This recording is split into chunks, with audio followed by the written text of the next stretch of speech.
Bang, dugaan pemerasan yang dilakukan oleh pimpinan KPK terhadap mantan Menteri Pertanian ini adalah kasus besar yang mempertaruhkan marwah lembaga KPK.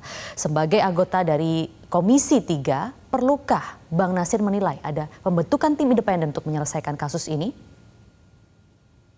Ya, terima kasih Maria. Sebenarnya kita berharap agar organisasi sebagaimana yang hari ini kita lihat, misalnya Kepolisian Republik Indonesia, bisa bekerja dengan perangkat-perangkat yang mereka miliki. Tapi memang kita tidak bisa pungkiri bahwa ini adalah kasus besar ya, melibatkan dugaan pemerasan yang dilakukan oleh Ketua Komisi Pemberantasan Korupsi. Dan yang melaporkan itu juga adalah menteri yang hari ini memang sudah tidak menteri lagi di kabinet Presiden Jokowi.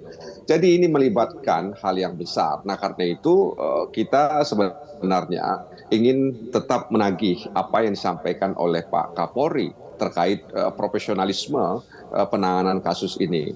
Itu artinya apa? Itu artinya bahwa polisi diharapkan bisa objektif, ya, transparan, bertanggung jawab, adil, dan juga tidak diintervensi dalam menangani kasus ini.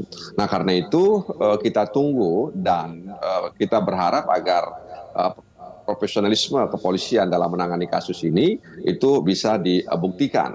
Tapi kalau kemudian ada pihak atau kalangan yang melihat ini dibutuhkan satu tim independen agar bisa membantu kepolisian dalam proses penegakan hukum ini, tentu itu menurut saya sangat terbuka. Apalagi kita tahu bahwa sebelum-sebelumnya juga pernah ada semacam tim independen terkait dengan kekisruhan yang terjadi di lembaga penegak hukum antara KPK, kepolisian, dan lain sebagainya. Jadi Presiden dalam pandangan saya, ya, karena dia juga bertanggung jawab terhadap penegakan hukum, apalagi SYL itu adalah mantan menteri yang berada dalam kabinetnya. Tentu secara moral dalam pandangan saya dia juga harus bertanggung jawab, membuktikan bahwa apa yang dilaporkan oleh itu adalah sesuatu yang benar misalnya. Meskipun kita tetap mengedepankan praduga asas tak bersalah. Jadi saya pikir kita tunggu dan kita berharap karena kita ingin agar proses penegakan hukum ini bisa terang Jadi benderang. akan lebih baik dan ya tentu jika saja, akan ada tim independen begitu Bang Nasir ya untuk menangani kasus ini, tidak hanya dari pihak kepolisian saja begitu ya.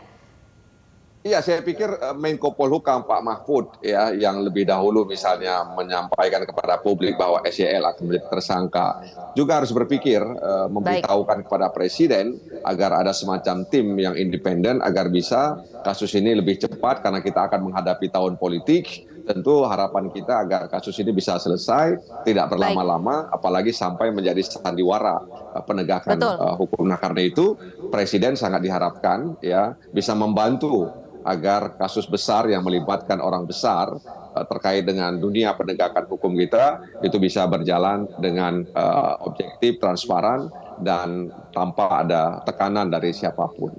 Jelajahi cara baru mendapatkan informasi. Download Metro TV Extend sekarang.